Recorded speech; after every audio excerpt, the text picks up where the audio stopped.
who I am. I am the mother of all mothers, the girl in the picture, better than the one that's with you. I am the girl, the icon. Okay, my name is Tyra Gardner, you guys.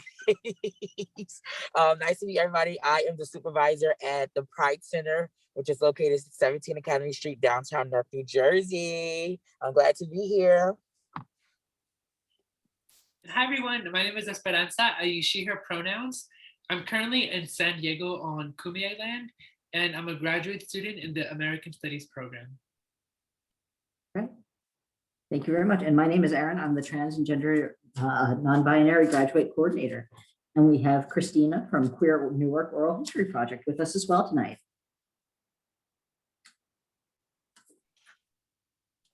Hi, everyone. Looking forward to this conversation. I'm always excited to be in the same space with Tyra and Esperanza, and happy to talk more about Queer Newark. If anyone has any questions about volunteering, we're here. Awesome. All right, so these questions are going to be open to anybody who wants to respond. Nobody has to feel like they have to respond to any of the questions that we've gathered for today. And if you feel particularly passionate about something that isn't asked, I also invite you guys towards the end of tonight to feel free to speak on those as well. So the first question we're going to ask are preferred pronouns. What are these things and how do you guys personally identify? Preferred pronouns are great.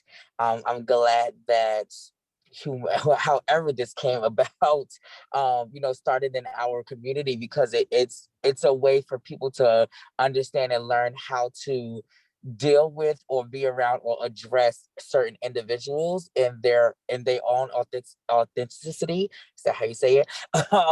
And who they are and respecting them. It's a form, for me, I look at it as a form of respect.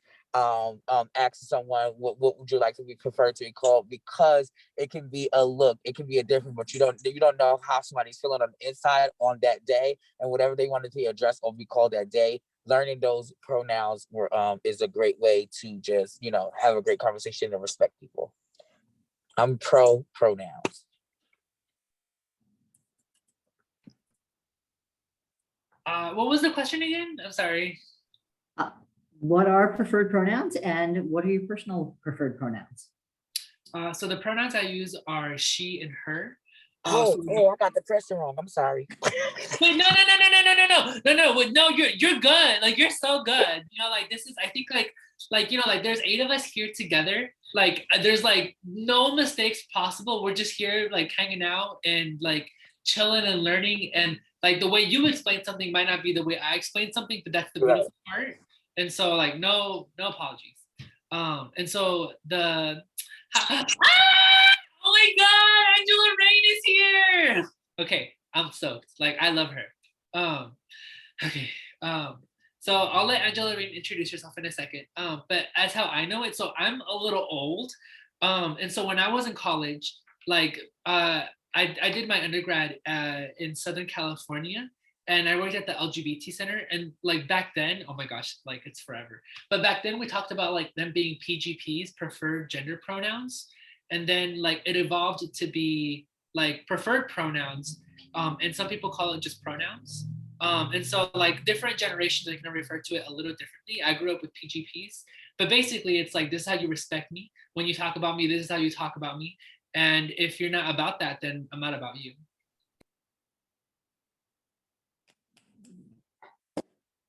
Welcome, Angela. Hello, everyone. How are you? Angie! Yes. It's good to see everyone. Yes, honey. I've been MIA for a while. And look at you, present. Well, thanks for the invitation. And like I said, I'm happy to see everyone.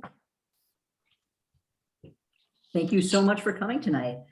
So as you could tell when we were walking in, we were talking about pronouns and how we personally identify. So if you'd like to introduce yourself quickly and let us know what pronouns we should be using. Okay, my name is Angela Rain. I identify as female.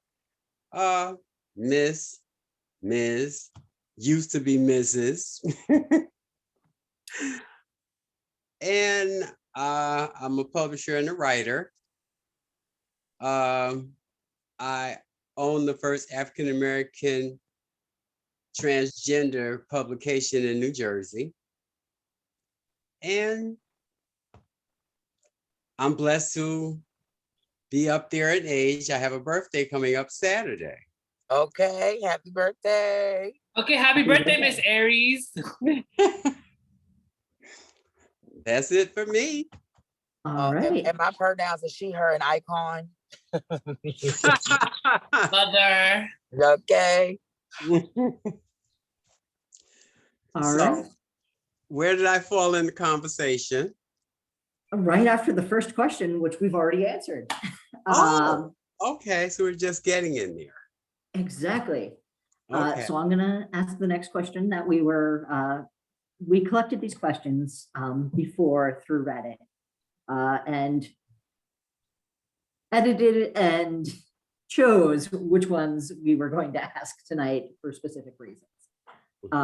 So the second question that was asked was, how can I tell if somebody is transgender or gender non-binary? You can feel free to answer these questions if you'd like. You do not, you can opt out, nothing is required, and you can tell them to go Google it if you want. Okay. Sometimes you can't tell. If that person wants to be identified, they'll show it. Me, myself, it's taken me a long time, but a lot of the times people don't know that I'm a trans woman.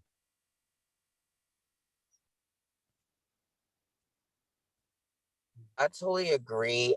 It's not about of a telling thing, because you can see someone who may be full on up in her goodness, good looking, and still identify as whatever she want to identify or they want to identify as.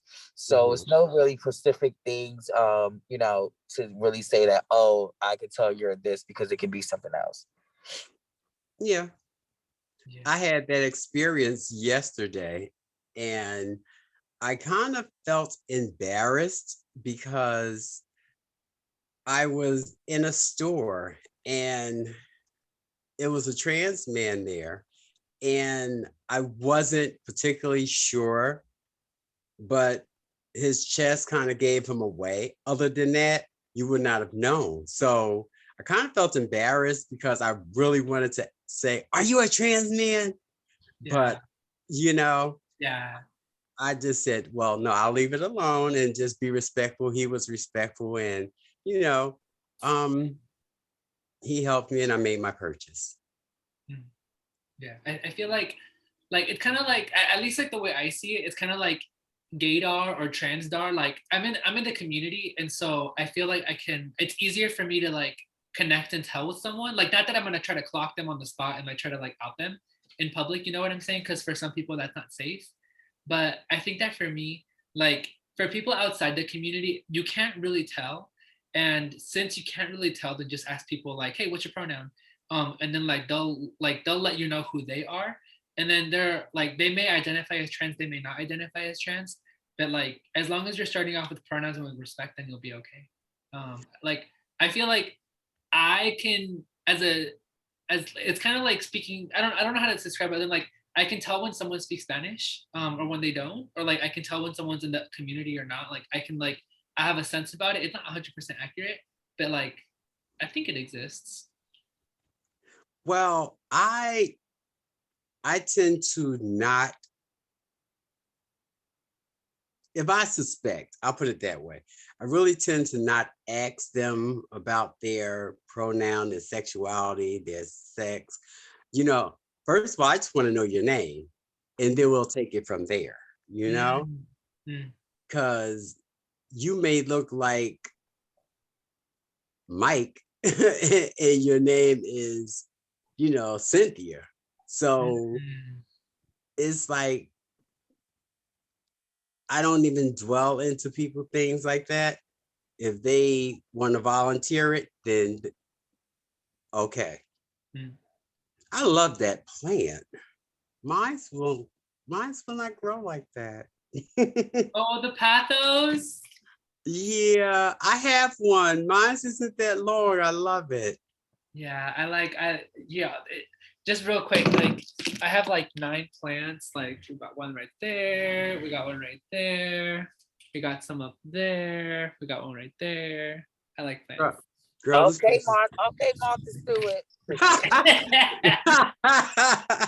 this place is starting to look like a forest. Anyway, next question. Next question is, so I've heard of this thing called dysmorphia.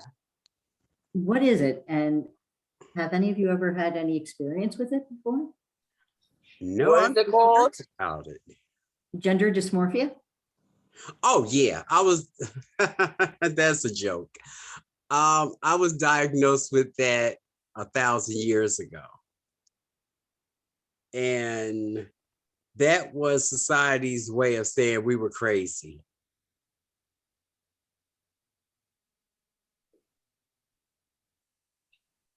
Which is not the case at all. No, I mean, you know, they back then, you know, in the Stone Age, they felt that by us being who we are and living outside of the assigned sex, that we had psychological issues. Come to find out, in my older age, I am crazy, but that's just personal. That's just a personal thing. That's something totally different. All right. So question number 4 is. Oh, Tyra, do you want to answer it, or can I answer it, or what you feel? You can answer. Yeah. Right. So for what is it called? Gender dysmorphia? Yes. Or oh gosh. Dysphoria. Dysphoria. Oh, like I'm not. So I think off the bat, like I want to say, like I'm not a clinician. I haven't studied the DSM.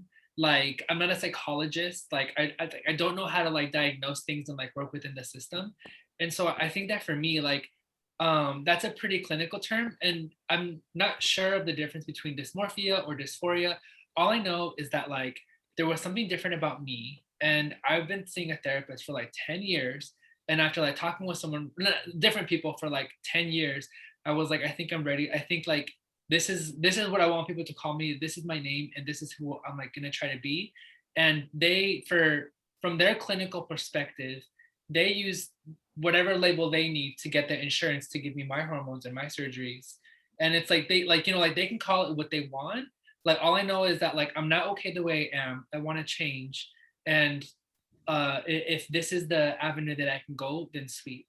So just like I'm not familiar with terms. Well, the thing is, like I said, that was their way of saying that we're crazy. And that was part of the ritual for getting hormones. Because back then, not too many girls really thought about a lot of surgery unless they went to a medical physician back then who Have the money. Well, not really, but they still help girls off the books. And they did great work. But then you know, to get it without going to a doctor under the table, you had to go through the nonsense of going to see the therapist and having these labels put on you. And then the biggest thing was they wanted you to live as a woman for a certain length of time. And at that point, when I started going, I had just told them, look, we can cut this short. I've been living as a woman for a long time, you know? And then they wanted to sedate me. So it was a whole lot that they actually took us through. And gender dysphoria was like their key factor for getting the ball rolling.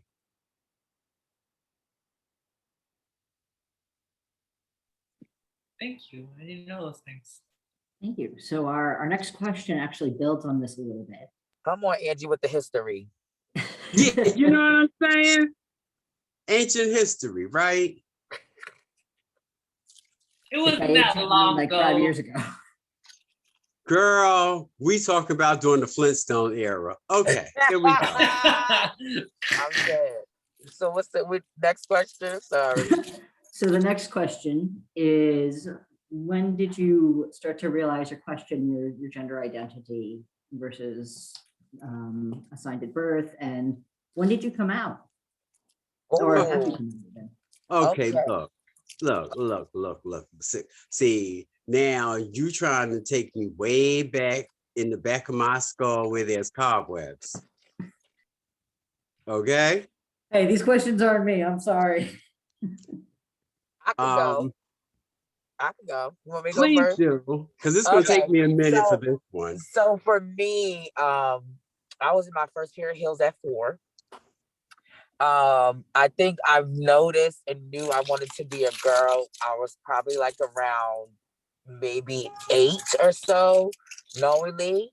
And actually being growing up like around 12, I already knew that I was in a life. I definitely was, very feminine, things like that. I've been through like a whole different changes of feminine, masculine, in between, stuff like that. So I just knew I wanted to be a girl because I felt like girls always got everything.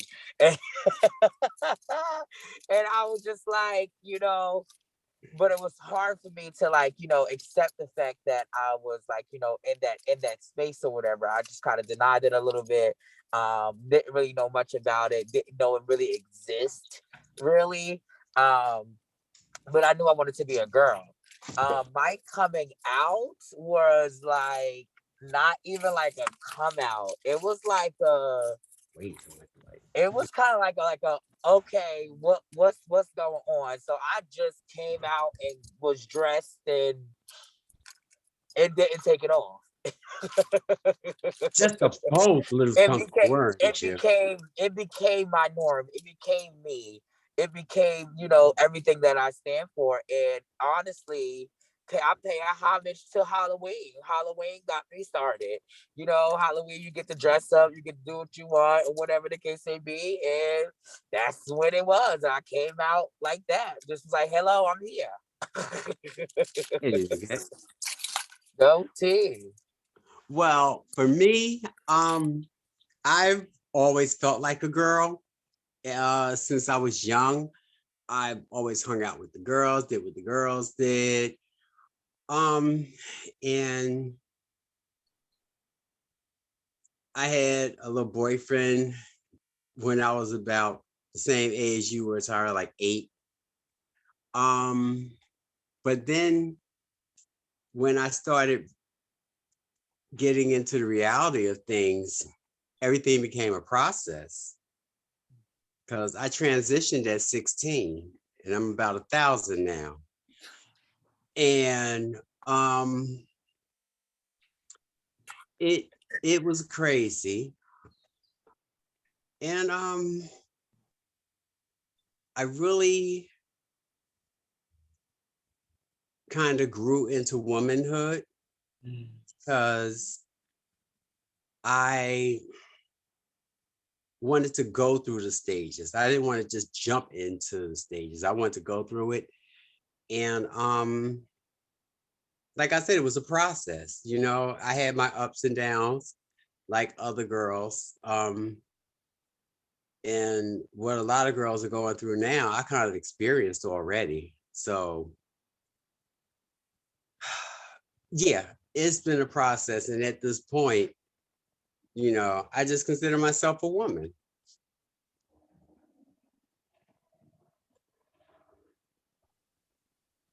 Anymore? Say, Esperanza, do you want to comment on this or? Yeah, it's like it's a short story and it's a long story at the same time. I think that for me, like like, so my mom, she's like the definition of butch. Like, she's just the butchest straight woman I know. It's like ridiculous.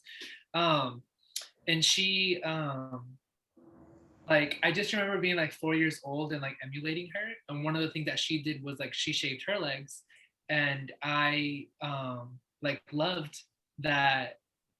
Like, I wanted to, like, I didn't have any leg hair, but I just wanted to shave my leg hair like her. And I remember, like, I was like, I don't know, like 6 or 7 years old, and That was last year, right?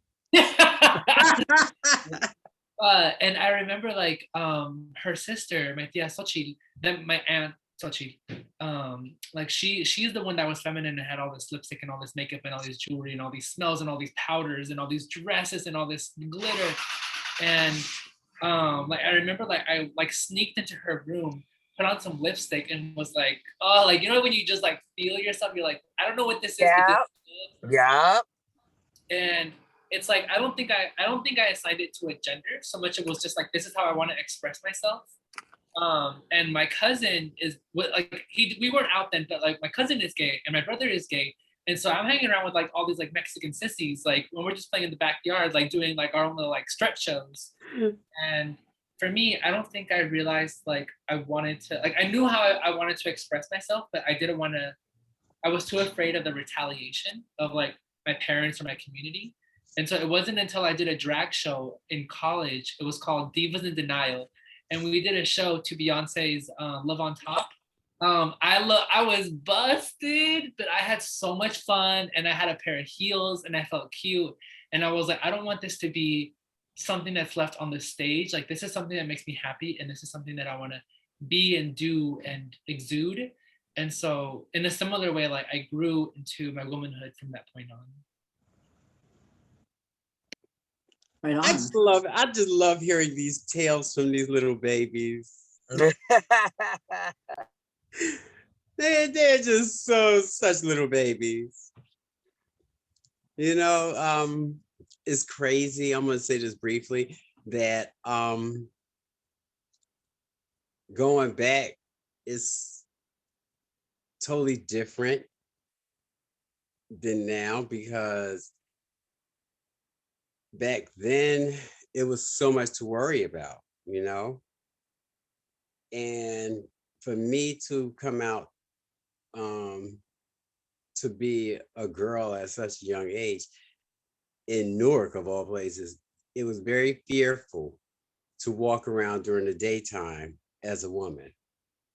You know, if you really didn't pass, you really caught hell. You would really go through hell. So next question. You ready?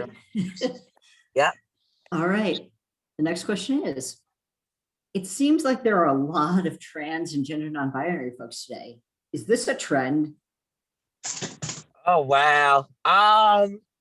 You know what? Honestly, I'm not going to say it's a trend, but what I will say about it is I think a lot of people do, transition, or maybe getting girls' clothes or getting boys' clothes, or just, having a feeling of somebody maybe influencing that situation. However, it becomes some people's norm, and some people may utilize it just for sex work. That's how a lot of people kind of like started into that. Being under the trans umbrella is like so many different walks of life on how you walked into this world as that, and wind up just becoming saying like this, well, maybe this is my norm, this is something I want to do. And I think that comes on also like from people who are like drag performers and drag queens and people who do lip sync performance and things like that. They understand who they are, but this is what they do as a profession. So it just be so hard to really identify who's doing it for a trend or who's really doing it for real, and what really makes either one real or fake. You know what I'm saying? So it's just like, I always tell people, that's why when I tell somebody that's coming up in the world, this is the life that you want to take on, make sure that you're doing it for you, and you understand what are you getting yourself involved in. Okay, to piggyback off that, nowadays, everyone wants to express themselves more. They want to express their sexuality more. And then for the younger kids, it's like just something different for them in their life. And for our life to be a trend, I had to actually correct people when they were like, oh, you live that lifestyle. I'm like, oh no, styles change. My life changed, but it's not going to play out like a Gucci bag, So, for our lives to be a trend, I wouldn't say it is, or that is something that's going to pass. It's just that some of these young kids actually need to find themselves. And because they're young, that's what they're looking to do. I think like to piggyback off Tyra and Angela, for me, like what it is today is not what it was 50 years ago or 40 years ago or 30 years ago. Oh, thanks a lot. Make me feel like no, not like that. Like yeah, come on with it. What I'm saying is like another huge inspiration of mine is Tracy Africa Morgan. And I remember I was listening to her interview on the Queer Newark Oral History Archive, and she was talking about how she was a model and traveling and on Vogue and like doing all these things.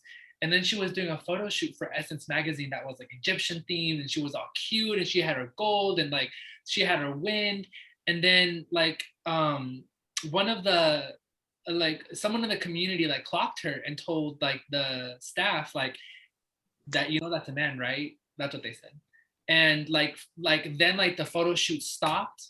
Her gigs dried up. She was kind of like blacklisted, and then like advanced to like when Janet Mock is like she comes out with her book, she like references her memoir and her as this big person. And then like Tracy Africa Morgan and Janet Mock are doing this like, I think it was like a Harper's Bazaar co-interview or something, or like they did something together.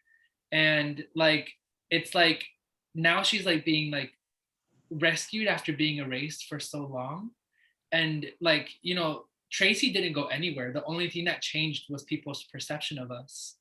And today we have a language and a community and supporters who are really advocating for us. And it's like we like the only thing that's changed is that people are finally acknowledging us on these bigger platforms. And maybe it's a trend to you because you're finally seeing us, but we've been here the whole time. And I know that for some folks, like there's this conversation of like, well, everyone's being they them today. And it's like, no, like in the 90s, people were using the pronouns Z and Zer, and y'all didn't pay them no mind. Right. But like nowadays, like it's like people have the vocabulary to more accurately describe their gender. And because we have that vocabulary and because platforms, people notice us. To you, it probably looks like a trend. For us, we've been like this our whole lives. Well, I have to kick something out to everyone because, people in our whole community fail to realize that all this nonsense that's going on within our community is actually seeds planted by society to divide and conquer. Okay? Because oh God, I'm about to give up my age. If you go back to the Stonewall era, you'll actually realize and see that no matter what your sexual preference was, the whole community was one. Okay, so this divide and conquer thing, oh, he's trans, she's trans, what are you, who are you? It's all about divide and conquer. We're all still people. Right. Some of us just older than others. Oh. But, Listen, everybody, listen, praise to get to that age and be up there in those numbers, okay? Because I know I'm gonna be 90 in the club. Like, who want to dance with Granny? I'm ready. Oh, and you know what? I'm gonna be behind you throwing stuff at you because you're 90 in a club. I'm ready for the next question. Are you ready? All right. Yes. So you guys might want to think about this one a little bit, but what's Okay. one question that you wish people would ask you more often about your identity? Oh. I don't want them to ask me anything if they don't know me. Oh. That's easy. If you don't know me, don't ask me anything about my life, my identity. You know, now, if Tyra asked me about my identity, I could talk to her because I know her, and I could tell her how I identify, what I identify as, pronoun, whatever, because I know her. But just a total stranger, unless it's an official or business thing, you have no right to ask me that. If I go to the doctor and they look at me and they'll be like, oh, well, how do you identify? That's totally different, you know? But if Joe Schmo off the street walk up to me and say, oh, I see you're not a woman. How do you identify? It's gonna be like very bad words come out, you know? Yeah, I'm kind of like, I don't know I would like people just to ask questions. I feel like I'm an open book. So like, to me, there's no questions off limits if it's acting in a respectful way. That's just for me, because I'm so Thank open. you. I'm so open. I might have done told you myself already before you even asked. But thank you. Everything is off limits to you, you know? But, sometimes it's not for people to know what I agree. anything about you, you know? That's just like someone saying that they don't like me because of what I am. You don't know me. So how could you have any reason to not like me? Once you get to know me, then you have reasons to not like me. And I'll give you a few.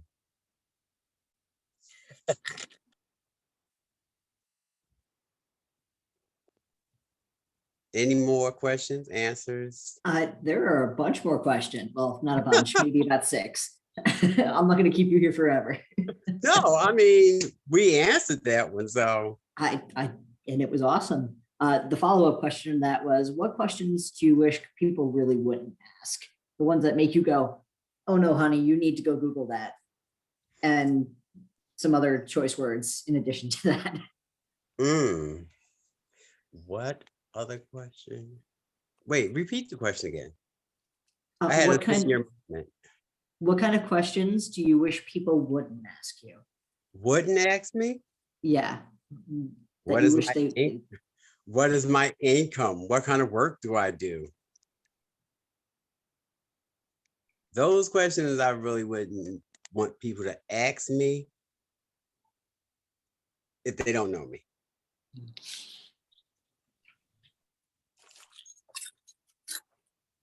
Now, somebody walk up on me and say, nice boobs. What size are they? Different story. For me, I feel like that you should not ask anyone about, like, their genitalia areas. I feel like that is, if we're not in a bed together, that shouldn't be on your mind. Or if we're not talking in that kind of conversation, that shouldn't be a question at hand that you just ask somebody off the rip. Although for me, I will answer that question. I know you, Tyra. You will answer that one real yes, fast. I will. Yes, I will, real quick. But I think that it's inappropriate for people to ask that question, especially in any type of formal settings, even in personal settings. But it really just depends on that occasion, on who's asking that question. Well, when it comes down to that particular type of question, for me, the only person needs to know that is someone in the medical field. You know, my job, I never changed my name, so my job knows, but they don't know whether or not I'm still hanging or not. Okay, so no one would dare ask me that because they know how my mouth could be. I'm a nice person.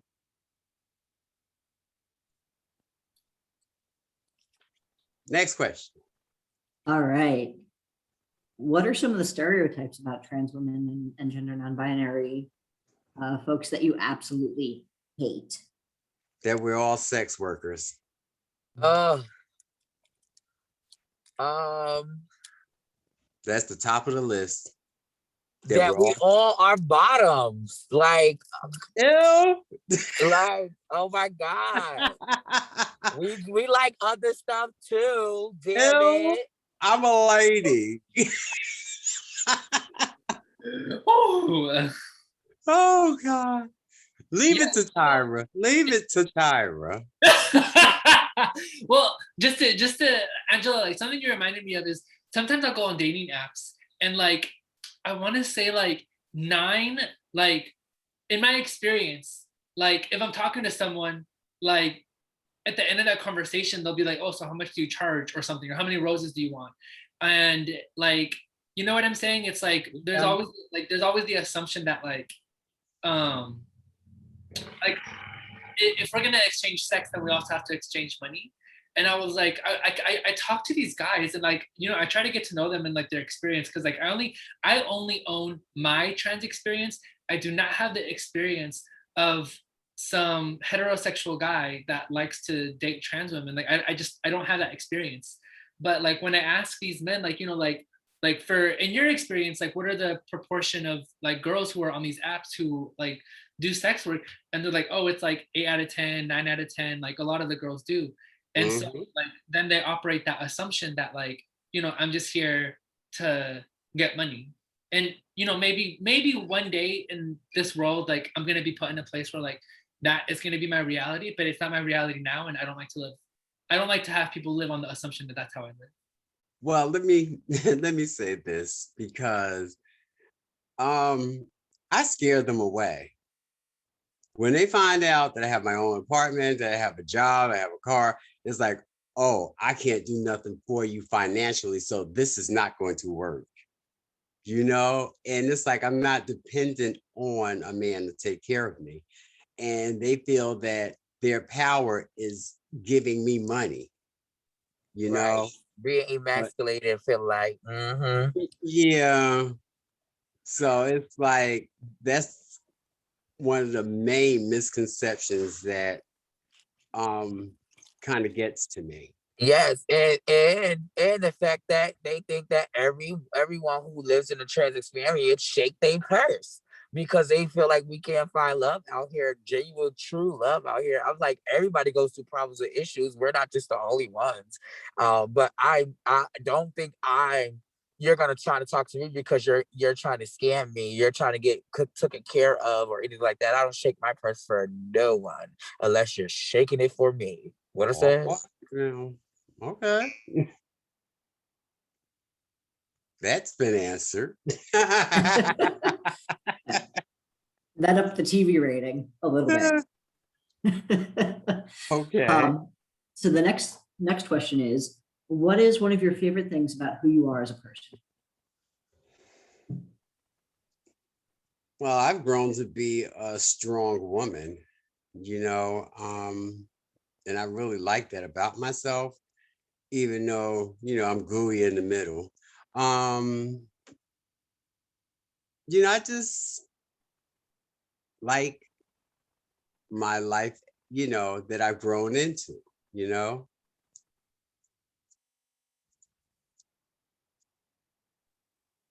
Tyra, I'm sorry, what was the question? she had a senior moment, y'all. She's getting there. It was, what is one of your favorite things about who you are as a person?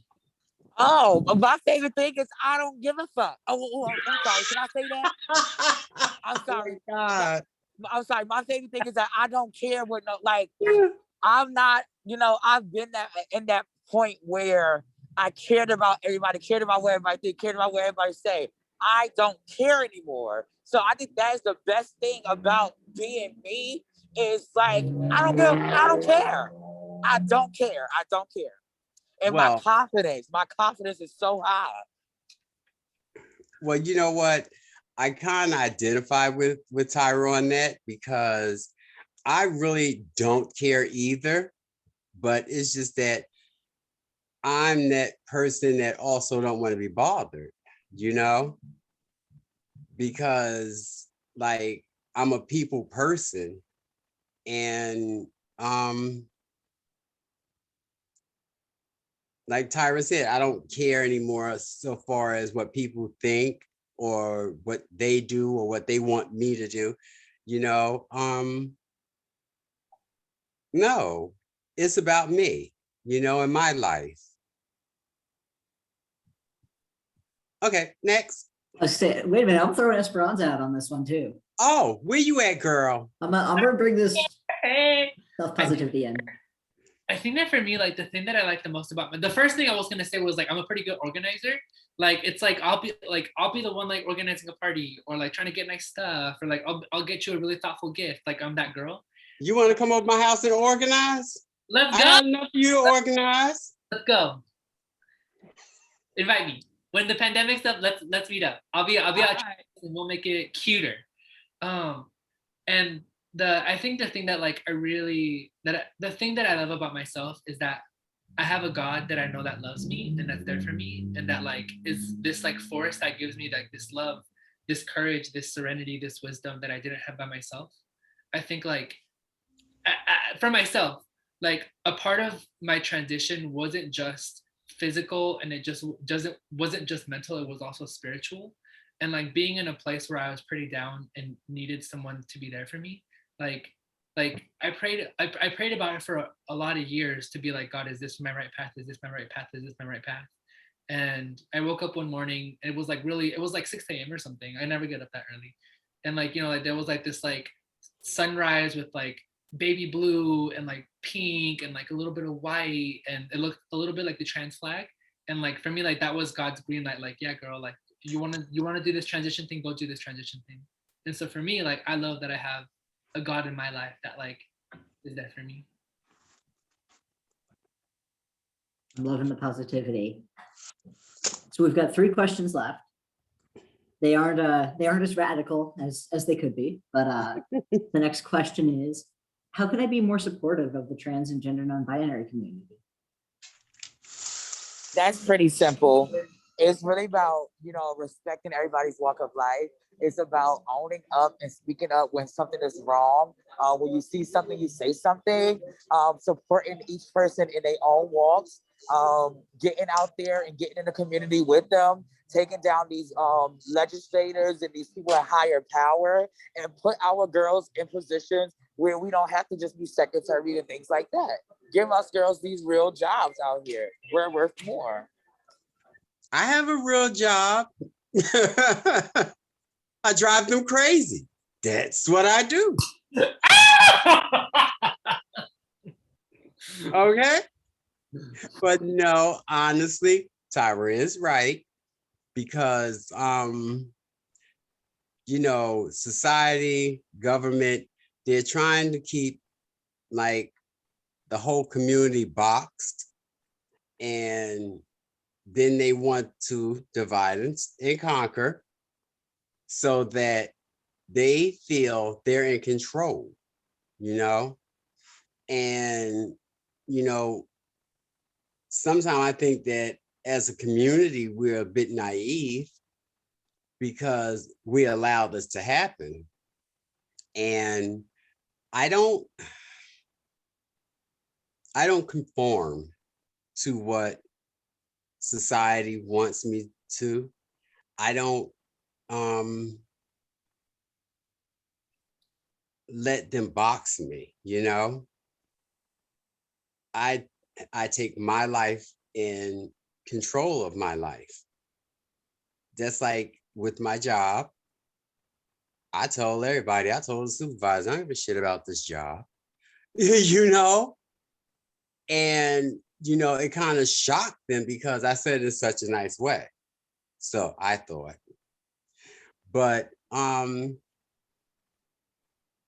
you know, I've been out on medical leave for a while now. Anyway, but they respect me for me. You know, I'm good at my job. They know I'm good at my job. They don't care about my sexuality. They just want a body there. So, you know, I'm okay with that.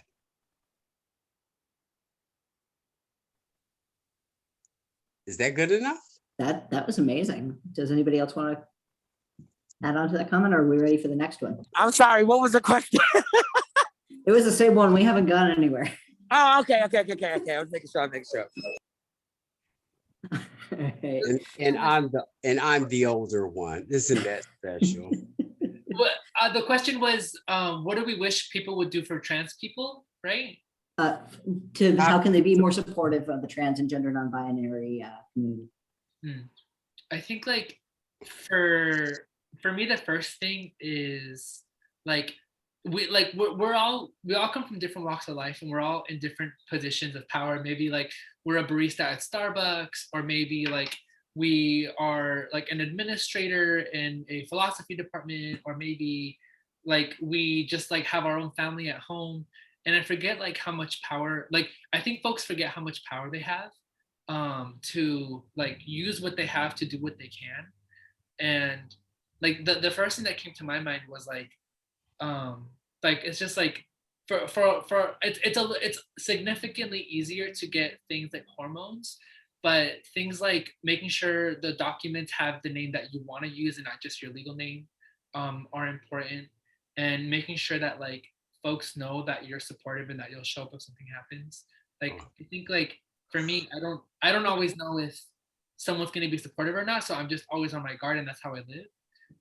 But like when folks take the time to say like, yeah, I'm supportive, and do what they can, like that makes me feel seen and loved. Just to piggyback a little on that, we also need to realize that, you know, in trying to educate our youth on our life change, we have to think about the fact that one, they're young, two, they think they're invincible, and three, that because we've had our experiences, that their experiences is going to be different. You know, so we still have to try to support and teach them what we've learned, you know, because Tyra of all people used to at one point tell me, oh, that's just because you're old. Yeah, that is true. That is true. But I learned now, and I see everything that you told us. It came to heart. Like, damn, Angie was right. Mm-hmm. Because that's how things go with our community. We have to teach each other, even me. I mean, I could be taught some things, you know.